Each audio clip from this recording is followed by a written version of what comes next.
आज का हम लोग का टॉपिक है कर्णस्य दानवीरता। ये हम लोग संस्कृत कक्षा 10 के संस्कृत बिहार बोर्ड वालों के लिए द्वादशा पाठ 12वां पाठ कर्णस्य दानवीरता, कर्ण की दानवीरता चैप्टर को हम लोग पढ़ रहे हैं। ठीक है, सभी बच्चे यहाँ ध्यान देंगे, ध्यान से सुनेंगे।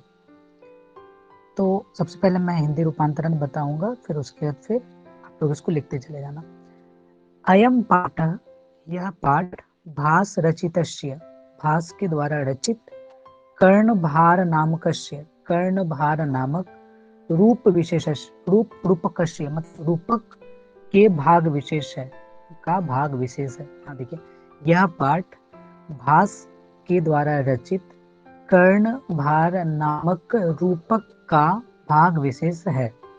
ठीक है, यहाँ पे ऑब्जेक्टिव आता है इससे, इस लाइन से रिलेटेड। तो इसमें आपको याद रखना है क्या कि यह पाठ कर्णस्य दानवीरता भास के द्वारा रचित की गई है, भास के द्वारा रचा गया इसे। और किसका रूपक है? तो कर्णभार नामक का एक रूपक है और ये उसका भाग विशेष है। अस्य, इसका, रूपकस्य, रूपक का, कथानकम, कथानक, महाभारत से लिया गया है। मतलब इस रूपक का जो कथा का रूप है वह महाभारत से, गृहीतम, गृहीतम मतलब लिया गया। महाभारते, महाभारत में, कुंती पुत्र, कुंती पुत्र, कर्ण, कौरव पक्षतः, कौरव पक्ष से, युद्धम, युद्ध, करोति करता है, कर्णस्य, कर्ण के, शरीरेन, शरीर के द्वारा संबंधित, कवच, कुंडले च, कवच और कुंडल, तस्य, उसकी, रक्त से, रक्ष के, अष्ट मतलब उनकी रक्षा करता था, यावत, जब तक, कवच कुंडले च कर्णस्य शरीरे वर्तते, जब तक कवच और कुंडल कर्ण के शरीर में है, तावत, तब तक, ना कोअपि कर्णम हन्तु भवति, तब तक कोई भी कर्ण को मार नहीं सकता। अतएव इसीलिए, अर्जुनस्य, अर्जुन की, सहायतार्थाम, सहायता के लिए, इंद्र, इंद्र, छल पूर्वकम, छल पूर्वक, कर्णस्य, कर्ण की, दानवीरस्य शरीरात, कवच कुंडल च गृह्णन्ति, कर्ण की दानवीर, दानवीर के, दानवीर से शरीर, दानवीर है ना, कर्ण यानी क्या, यहाँ पे इंद्र छल पूर्वक कर्णस्य दानवीरस्य शरीरात, कर्ण, दानवीर कर्ण के शरीर से कवच और कुंडल ले लेता है। कर्ण समोदम, कर्ण मतलब कर्ण, समोदम मतलब होता है प्रसन्न पूर्वक, है ना, आनंदित होकर, अंगभूता, अंगभूत, अपना अंगभूत जो है उसका, अंग से जो मतलब बोल सकते हो क्या कि अंग में जो विलीन था, है ना, कवच और कुंडल दे देता है। कवच जो हम लोग छाती में पहनते हैं और कुंडल जो कानों में पहना जाता है। भाष्य त्रयोदश नाटकानि लभ्यन्ते, तो ये इंपॉर्टेंट है, भास के कितने नाटक प्राप्त होते हैं? तो भास के 13 नाटक प्राप्त होते हैं। भाष्य, भास के, त्रयोदश, त्रयोदश मतलब 13, नाटकानि, नाटक, लभ्यन्ते प्राप्त होते हैं, तेषु, उनमें से, कर्णभार, कर्णभार, अति सरल अभिनय च अस्ति, बहुत ही सरल और अभिनय है। अब मैं इसे एक बार हिंदी में आपको बता दूं। यह पाठ भास के द्वारा रचित कर्णभार नामक रूपक का भाग विशेष है। इसका, इस रूपक का कथानक महाभारत से लिया गया है। महाभारत युद्ध में कुंती पुत्र कर्ण कौरव पक्ष से युद्ध करता है। कर्ण के शरीर से संबंधित कवच और कुंडल उसकी रक्षा करते थे, जब तक, यावत, जब तक कवच और कुंडल उनके शरीर में है, तब तक उन्हें कोई भी, तब तक कर्ण को कोई भी नहीं मार सकता। इसीलिए ही अर्जुन की सहायता के लिए इंद्र छल पूर्वक कर्ण की दानवीरता से प्रभावित होकर उनके शरीर से कवच और कुंडल ले लेते हैं। कर्ण खुशी से अपने अंगभूत कवच और कुंडल को दे देते हैं। भास के 13 नाटक प्राप्त होते हैं, उनमें कर्णभार बहुत ही सरल और अभिनय वाला नाटक है। ठीक, तो अब हम लोग नाटक को स्टार्ट करते हैं। कि पहला है कि नाटक का प्रथम रूप में आ रहा है ततः प्रविशति ब्राह्मण रूपेण शक्र। यहाँ पे शक्र जो है, शक्र है, इंद्र को बताया गया है। ततः इसके बाद प्रविशति, प्रविशति मतलब प्रवेश करता है ब्राह्मण के रूप में इंद्र ना, ब्राह्मण के रूप में इंद्र।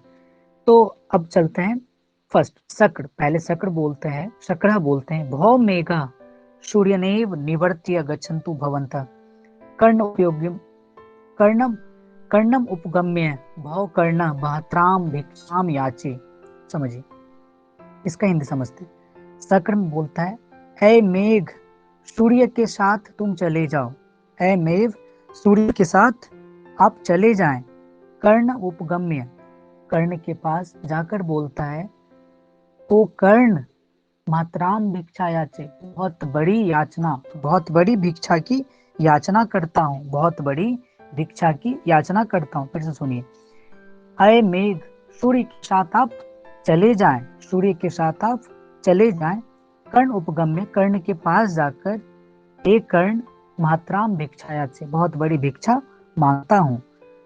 अब कर्ण का है, कर्ण बोलते हैं, कर्ण दृढ़ प्रीतोष्मी भगवान, मतलब कर्ण बोलते हैं, भगवान मुझे बहुत प्रसन्नता हुई। दृढ़ प्रीतोष्मी भगवान, भगवान मुझे बहुत प्रसन्नता हुई। कर्णो भवंतमेशम नमस्करामि, नमस्करोमि, मतलब भवंत अहमेशम, मतलब क्या हुआ, यह मैं कर्ण है ना, मैं कर्ण आपको नमस्कार करता हूँ। मैं है ना, अहम एशम मतलब हो गया यह, सिंपल सा आ जाएगा, मैं कर्ण है ना, अहम मैं आपको, मैं कर्ण आपको नमस्कार करता हूँ। ठीक है, तो ये आपका फर्स्ट पेज का मतलब हिंदी था। अब उसके बाद अगले नेक्स्ट पेज पे चलते हैं, तो आप समझिए। तो फर्स्ट है, अब देखिए शक्र के सामने क्वेश्चन आ गया, जब कर्ण नमस्कार करता है शक्र को, शक्र मतलब इंद्र को, तो इंद्र अब क्या जवाब देता है उसके पक्ष में, अब हम लोग समझते हैं। शक्र मतलब इंद्र आत्मगतम, अपने मन में, अपने ही मन में, किम न खलु मया वक्तव्यम, है ना, मुझे क्या कहना चाहिए, किम न खलु मया वक्तव्यम, मुझे क्या कहना चाहिए। यदि दीर्घायु भवती भवेति, यदि मैं दीर्घायु का दान देता हूँ, वक्ष्ये दीर्घायु भविष्यति, ये तो दीर्घायु हो जाएगा। यदि ना वक्ष्ये, अगर मैं नहीं बोलता हूँ, मूढ़ इति मा प्रवृत्ति, तो यह मुझे मूर्ख समझेगा, मैं मूर्खता में गिना जाऊंगा। तस्मादुभ्यम परिहर्त्यम किम ना खलु वक्ष्यामि, मतलब क्या बोला कि इसलिए इन दोनों को छोड़कर, तस्मादुभ्यम मतलब इसलिए इन दोनों को, परिहृत्य मतलब छोड़कर, किम न खलु वक्ष्यामि, अब मुझे क्या कहना चाहिए। भवतु दृष्टम, है ना, भवतु दृष्टम ऐसा ही हो। प्रकाशम हल्के स्वर में, भौकर्ण ओ कर्ण, सूर्य सूर्य की तरह, चंद्र इव चंद्र की तरह, हिमवान इव हिमालय की तरह, सागर इव सागर की तरह तुम्हारा यश ठहरता रहे, तुम्हारा यश हो, तुम्हारा यश अचल हो, अचल मतलब जो कभी खत्म ना हो, तुम्हारा यश हमेशा इसकी तरह फैलता रहे। बात समझे, अब समझिए। तो इसका हम हिंदी बता दें, आत्मगतम अपने मन में, किम न खलु मया वक्तव्यम मुझे क्या कहना चाहिए, यदि दीर्घायु भवेति, यदि मैं दीर्घायु हो कहता हूँ, तो वक्षे दीर्घायु भविष्यति, दीर्घायु बन जाएगा। यदि ना वक्षिए, यदि ना बोलूं, तो मैं मूर्ख नहीं बन, मूढ़ इति मा प्रभवति, मैं मूर्ख नहीं बनूंगा। तस्मादुभ्यम परिहर्त्य में किम न खलु वक्ष्यामि, इन दोनों को छोड़कर मैं क्या कहूं। भवतुम दृष्टम, ठीक, आप देखिए। प्रकाशम, प्रकाशम हल्के स्वर में, भौ कर्ण ए कर्ण, सूर्य की तरह, चंद्रमा की तरह, हिमवान, हिमवान मतलब हिमालय की तरह, और सागर की तरह आपका ये यश अचल रहे। ठीक है, तो ये आपका शक्र, यानी शक्र मतलब इंद्र, उनको नमस्कार का जवाब दिया, नमस्कार का मतलब आशीर्वाद दिया उनको। अब आगे समझते हैं कर्ण के मन में क्या धारणाएं हैं, उनको समझते हैं। कर्ण क्या बोलते हैं, भगवान किमना वक्तव्यम दीर्घायु भवेति, भगवान क्या आप मुझे दीर्घायु होने, दीर्घायु हो, है ना, भगवान दीर्घायु हो, क्या आप ऐसा नहीं बोलेंगे, क्या आप ऐसा नहीं बोलेंगे, अथवा एव शोभनम, अथवा यही अच्छा है ना, अथवा यही अच्छा है, खेते शोभनम का अथवा यही अच्छा। कुतः कहा भी गया है, धर्मो ही यत्ने पुरुष साध्यो भुजंग जिह्वा चपला नृपश्रिय तस्मात् प्रजापालन मात्र बुद्धया हेतेषु देहेषु गुना धरन्ते।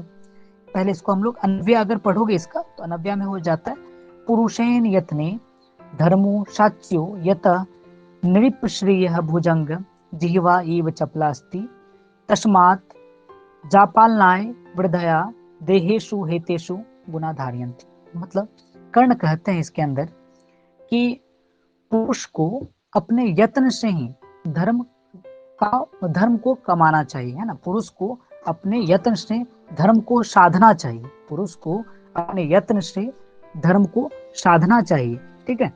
तो ये इसमें स्टेटमेंट हो रहा है, ये वाला चीज। अब आगे, भुजंग जिह्वा चपला नृपश्रिय, मतलब यहाँ पे बोला गया इसी प्रकार कि नृपश्रिय, नृप मतलब होता है राजा और श्रेय मतलब होता है लक्ष्मी। तो यहाँ पे राजा की लक्ष्मी ऐसा नहीं बोलना है, तो राजलक्ष्मी, राज्य लक्ष्मी मतलब हो गया कि रुपयों को बोला गया, है ना। तो इसमें क्या हो जाएगा कि राज की जो लक्ष्मी होती है ना, मतलब राजलक्ष्मी, है ना। तो राज्य लक्ष्मी जो होती है, तो फिर राजा का जो धन होता है वह धन सांप के जीव की तरह, भुजंग जीवा मतलब भुजंग मतलब होता है सर्प, जीव मतलब हो गया जीव, सांप के जीव की तरह चंचल होती है ना। मतलब पुरुषों को यहाँ पे बोला गया, पुरुषेन साध्यो यत्न धर्मो ही, मतलब क्या हुआ कि पुरुष को यत्न के द्वारा ही धर्म को साधना चाहिए। और अगला जो स्टेटमेंट है उसमें है क्या कि राजलक्ष्मी का जो धन होता है वह सर्प के जीव की तरह ही चंचल होता है। तस्मात् प्रजापालन मात्र बुद्धाया, मतलब क्या हुआ कि सिर्फ मतलब प्रजा पालन, है ना। जो राजा का कर्तव्य होता है, राजा का कर्तव्य सिर्फ अपनी बुद्धि से प्रजा पालन ही नहीं, बल्कि प्रजा पालन के लिए कभी कभी आपको अपने देह की आहुति भी देनी पड़ती है, कभी कभी आपको देह की आहुति भी देनी पड़ती है, ठीक है। तो ये इसका हिंदी हो गया। भगवान किम इच्छसि, मतलब भगवान आप क्या चाहते हैं, किम जो इच्छसि मतलब क्या चीज की इच्छा करते हैं, किमम धामी मैं आपको क्या दूं, मैं आपको क्या दूं। तो ये मतलब कर्ण अपने बोलते हैं। उसके बाद फिर शक्र महत्राम भिक्षा याचे, मतलब शक्र यानी इंद्र जो है, जो ब्राह्मण रूप में आए हुए हैं, उन्होंने वो बोलते हैं कि महत्राम भिक्षा याचे, बहुत बड़ी भिक्षा की याचना करता हूँ, विशालतर भिक्षा की याचना करता हूँ। फिर कर्ण बोलते हैं, कर्ण मात्राम भिक्षा भवते प्रादस्य स्वलंकारा गौ सहर्षम ददामी, मतलब कर्ण बोलते हैं कि मात्राम भिक्षा याचे, मात्राम भिक्षा याचे, पहले शक्र बोलते हैं कि विशालतर भिक्षा की याचना करता हूँ, ये बहुत बड़ी भिक्षा की याचना करता हूँ, ठीक है। अब आगे बोलते हैं कर्ण का आंसर है कि मैं आपको बहुत बड़ी भिक्षा दूंगा। मात्राम भिक्षा भवते प्रदास्यते, मात्रा मतलब विशालतर, भिक्षा मतलब भिक्षा, भवते मतलब आपको, प्रदास्य मतलब दूंगा, मैं आपको बहुत बड़ी भिक्षा दूंगा या मैं आपको बहुत बड़ी भिक्षा देता हूँ। स्वलंकारम, स्वलंकारम का मतलब हो गया कि वस्त्र आभूषण के साथ, है ना, वस्त्र आभूषण के साथ गौ सहर्षम 1000 गायों को देता हूँ। ध्यान से समझिए, मात्राम भिक्षा भवते प्रदास्ये, मतलब क्या हुआ, मैं आपको बहुत बड़ी भिक्षा देता हूँ। अलंकारम मतलब वस्त्र आभूषण के साथ, गौ सहर्षम ददामी, गौ सहर्षम ददामी मतलब 1000 गायों को देता हूँ। शक्र मतलब इंद्र बोलते हैं, गौ सहर्षमिति 1000 गायें, है ना, गौ सहर्षमिति मतलब 1000 गायें, मुहूर्तकम क्षीरम पिबानी, कुछ क्षण दूध पीऊंगा, है ना, मुहूर्तकम मतलब कुछ क्षण, क्षीरम मतलब दूध, अब पिबामी मतलब पीऊंगा, है ना, पीता हूँ। नेच्छामी कर्ण नेच्छामी, नहीं चाहता कर्ण, नहीं चाहता, ठीक है। अब नेक्स्ट है आपका किम नेच्छन्ति भवान, कर्ण बोलते हैं किम नेच्छन्ति भवान इदम अपि सूर्याम, अब इदम अपि सूर्यताम बहु सहर्षाम वाजिनाम ते ददामी, आप क्या आप नहीं चाहते, किम नेच्छन्ति भवान, क्या आप नहीं चाहते, कर्ण बोलते हैं क्या आप नहीं चाहते, इदम अपि श्रूयताम, पर भी, पर यह भी सुनिए, यह भी सुनिए या अन्य भी सुनिए, बहु सहर्षम वाजिनाम ते ददामी, कई हजार घोड़े मैं आपको देता हूँ, बहु सहर्षम, बहु मतलब अनेक, सहर्षम मतलब हजार, वाजिनाम मतलब घोड़े, ते मैं आपको देता हूँ। अब शक्र बोलते हैं, शक्र, शक्र मतलब इंद्र, अश्वमिति घोड़े, मुहूर्तकम आरोहामि, कुछ समय तक सवारी करूंगा, कुछ समय तक सवारी करूंगा, नेच्छामि करना, नेच्छामि नहीं चाहता, कर्ण नहीं चाहता। ठीक है, अब आगे है, आगे समझिए। तो कर्ण किम नेच्छन्ति भगवान, ये भी नहीं चाहिए, ये भी नहीं चाहते, है ना, कर्ण बोलते हैं ये भी नहीं चाहते, अन्यदपि श्रूयताम, अन्य भी सुनिए, वर्णाम नाम नेम अनेक, है ना, वर्णाम नाम अनेकम वृंदम्बपि ते ददामी, मतलब क्या बोले कि भगवान क्या आप यह भी नहीं चाहते, अन्य भी, ये अन्य बात भी सुने, हाथियों का, हाथियों का, वर्णाम, वर्णा, वर्णा मतलब हाथी हो जाएगा, वृंदम्बपि मतलब होता है झुंड, हाथियों का झुंड मैं आपको देता हूँ। शक्र बोलते हैं गजमिति, गजमिति मतलब हाथी, मूर्तकम आरोहामी मतलब क्या हुआ, कुछ समय इस पर सवारी करूंगा, नेच्छामि करना, नेच्छामि नहीं चाहिए, कर्ण नहीं चाहिए। फिर कर्ण बोलते हैं किम नेच्छन्ति भवान, आप क्या नहीं चाहते, अन्यदपि श्रूयताम, अन्य भी सुनिए, अन्य भी सुनिए, अपर्याप्तम कनकम ददामी, अपर्याप्त मतलब जिसको आप रख नहीं सकते हो, है ना, अपर्याप्त कनकम मतलब होता है सोना, ददामी मतलब देता हूँ, अपर्याप्त सोना देता हूँ, बहुत सा सोना देता हूँ। सक्र गृहीत्वा गच्छामि, है ना, गृहीत्वा गच्छामि मतलब लेकर चला जाऊंगा, किंचित गत्वा कहाँ, कहाँ जाकर, नेच्छामि करना, नेच्छामि, है ना, नहीं चाहिए, कर्ण नहीं चाहिए। अब फिर कर्ण बोलते हैं तेन ही जित्वा पृथ्वी ददामी, मतलब कर्ण बोलते हैं कि तो मैं आपको पृथ्वी को जीत कर दे देता हूँ, पृथ्वी को ही जीत कर दे देता हूँ। शक्र बोलते हैं यानी इंद्र बोलते पृथ्विया किम करिष्यामि, पृथ्वी का मैं क्या करूंगा, पृथ्वी का मैं क्या करूंगा। फिर कर्ण बोलते हैं तेन अग्निष्ठ्यो फलम ददामी, है ना, तो अग्निष्ठ्यो फलम होता है, अग्निष्ठो यज्ञ का फल, है ना, जो कि बहुत ज्यादा, उसको खाने से शायद मतलब उसको खाने से वो एक मान के चलिए कि अमृत की तरह ट्रीट होता है वो, और उसको खाने से आप अमर हो सकते हो। तो तेन अग्निष्ठ्यो फलम ददामी, मैं आपको अग्निष्ठोम यज्ञ का फल देता हूँ, तेन मैं आपको अग्निष्ठोम यज्ञ का फल देता हूँ। सक्र अग्निष्ठोम फलेन किम कार्यम, तो अग्निष्ठ यानी कि अग्निष्ठ यज्ञ का जो फल है उसका क्या कार्य, अग्निष्ठ यज्ञ के फल का क्या कार्य, तेन ही मत्सिरो ददामी, तेन ही मत्सिरो ददामी, तेन ही मत्सिरो ददामी। अब समझिए तेन ही मत्सिरो ददामी का क्या मीनिंग हो जाएगा, तो मैं आपको अपना सिर देता हूँ। सक्र अविहा, अविहा मतलब हा हा हा, मतलब नहीं नहीं नहीं नहीं, इस सेंस में बोला गया है, ठीक है, नहीं नहीं, ना भेतव्यम, ना भेतव्यम बोला गया, भयभीत ना हो, भयभीत ना हो, प्रसिद्ध तु भवान प्रसन्न हो आप, अन्य भी सुनिए, अन्य बातें भी सुने। तो अब आगे कर्ण जो इंद्र चाहता था, जिसके लिए वो आया था, तो उसे अब उनकी इच्छा प्रकट करते हैं कर्ण, ठीक है। तो अब समझिए इसको, अंगे हेव जनती मम दहे रक्षा, अंग के साथ जो मेरे अंग के साथ जो रहता है और मेरी देह रक्षा करता है, देवासुरेपि न भेदमिदम सहर्षे, हजारों देव और सुर भी इसे भेद नहीं पाए, देयम थापि कवच सह कुंडलाभ्याम, तो मतलब देता हूं मैं कवच के साथ कुंडल भी आपको, प्रीत्यामया प्रीत्यामया भगते रुचि तम यदि शयात, अगर आप इससे खुश हैं, आप खुशी पूर्वक आप इसे ग्रहण करें, है ना, खुशी पूर्वक आप इसे ग्रहण करें, ठीक है।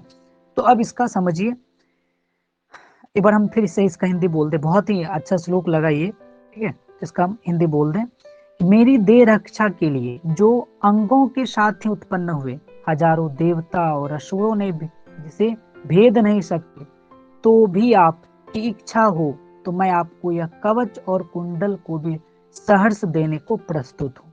ठीक है, तो इस प्रकार ये मतलब श्लोक का हिंदी है। ठीक है, अब उसके बाद फिर है शक्र। इंद्र तो कवच और कुंडल लेने के लिए ही आए थे। शक्र बोलते हैं सहर्षम, खुशी से, ददातु ददातु, ददातु ददातु मतलब होता है खुशी से, दो दो, दे दो दे दो। कर्ण, कर्ण अपने मन में सोचते हैं, कर्ण अपने मन में सोचते हैं, कर्ण आत्मगतम अपने मन, एषा एवाश्य किम काम, मतलब अपने मन में सोचते हैं वह कि क्या यह इसका काम है, क्या यह इसका काम है। किम ना खल्व, खलवेन कपट बुद्धि कृष्णोस्पायम, निश्चित रूप से, है ना, खलु, खलु मतलब निश्चित रूप से, किम ना खलवेन ये अनेक कपट बुद्धि मतलब हो गया निश्चित रूप से, यह विभिन्न प्रकार के छल और कपट बुद्धि वाले श्री कृष्ण का ही उपाय है। निश्चित रूप से, निश्चित रूप से विभिन्न प्रकार के छल या कपट बुद्धि वाले श्री कृष्ण का यह उपाय। सो अपि भव, सो अभवतु मतलब सो भी ठीक। ठीक है, धिक तुम अनुशोचित मतलब क्या हुआ, सो भी ठीक, धिक्कार है मुझे ऐसा सोचने पर, है ना, वो कृष्ण के बारे में ऐसा सोच, तो वो अपने बारे अपने आप को बोल रहे हैं क्या, सो भी बहुत, सो भी ठीक है, धिक्कार है मुझे ऐसा सोचने पे। नास्ति संशय, इसमें कोई संदेह नहीं करना चाहिए क्योंकि वह दान दे रहा था। गृहताम, प्रकाशम हल्के स्वर में वह बोलता है, प्रकाशम हल्के स्वर में, गृहताम ले लीजिए। अब आगे शल्य बोलते हैं, शल्य उनका मतलब सिपाही है। एक अंगराज ना दातव्यम, ना दातव्यम, अंगराज बोलते हैं कि बहुत मतलब शल्य, मतलब शल्य जो थे अंगराज, तो इंद्र कर्ण जो थे वह कहाँ के राजकुमार थे, तो अंगराज के राजकुमार थे। तो ना दातव्यम, ना दात मत दीजिए, मत दीजिए। तो कर्ण बोलते हैं शल्यराज अमलम वार्यतुम, है ना, हे शल्यराज बहुत हुआ, मना ना करे, है ना। तो अमलम वार्यतुम मतलब हो गया मना ना करे, तो बहुत हुआ मना ना करे। अब आगे समझते हैं हम लोग, समझिए। तो लास्ट है हम लोगों का ये, तो पक्ष देखो यानी कर्ण जो है मतलब शल्य को बताते हैं शिक्षाम क्षय गच्छति काल प्रयात, मतलब समय के साथ, समय बीतने के साथ साथ शिक्षा का क्षय हो जाता है, समय बीतने के साथ साथ शिक्षा का क्षय हो जाता है। सुबुद्ध मूला निपतंती पादप, मतलब सुबुद्ध मूला मतलब होता है कि जो इसके जड़ बहुत ज्यादा ही गरे हुए रहते हैं मिट्टी में, वह भी कुछ समय बाद वह भी पौधे क्या हो जाते हैं, गिर जाते हैं। जलम जल स्थानगतम सुसिक्यति, जल जो है जहाँ पे जल सभी जल एक जगह जमा रहते, कुछ समय बाद वह भी सूख जाता है। उत्तम च दत्तम च तथैव तिष्ठति, और दी गई आहुति और दिया गया दान, है ना, ली गई आहुति और दिया गया दान सिर्फ वही स्थिर रहता है। तस्मात् गृह्णाति, इसलिए आप इसे ग्रहण करें, निकृत्य ददाति, और देकर वह निकल जाते हैं। इसका श्लोक का हिंदी एक बार फिर से मैं बता दूं, तो बोला गया है समय के साथ साथ शिक्षा में क्षय हो जाता है, सुबुद्ध जो गरे हुए पेड़ हैं वह गिर जाते हैं, समुद्र और सागरों से जल भी सूख सकता है, लेकिन दिया हुआ दान और ली गई आहुति सदैव स्थिर रहती है। ठीक है, इस प्रकार हम लोग का चैप्टर 12 था जो खत्म हो गया। ठीक है, मिलते हैं फिर कल इसी चैनल पे इसी एपिसोड के साथ, तब तक के लिए अलविदा।